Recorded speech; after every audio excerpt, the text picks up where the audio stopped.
Na mtazamaji, na idara ya upelelezi eneo la Pwani imetoa onyo kwa watu wanaoeneza hofu kuhusu madai ya watu kupoteza sehemu zao za siri kaunti ya Mombasa.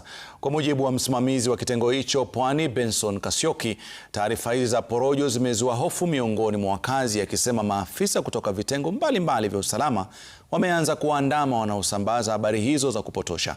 Imeripotiwa kuwa visa 19 vinavyohusishwa na ripoti hizo vimeandikishwa kaunti za Kwale, Kilifi na Mombasa na kusababisha kuteketezwa kwa washukiwa wawili.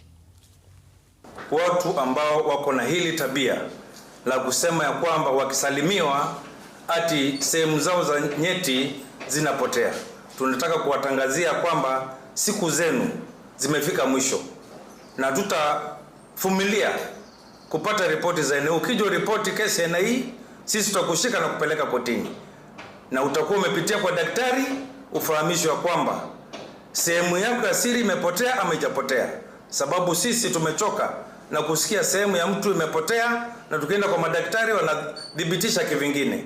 Hatutavumilia vitu za aina hiyo. Hawatavumilia. Niwe ipo ama haipo, lakini uwe na uhakika kabla useme haipo ama ipo. Tarudi na mengi baada ya muda.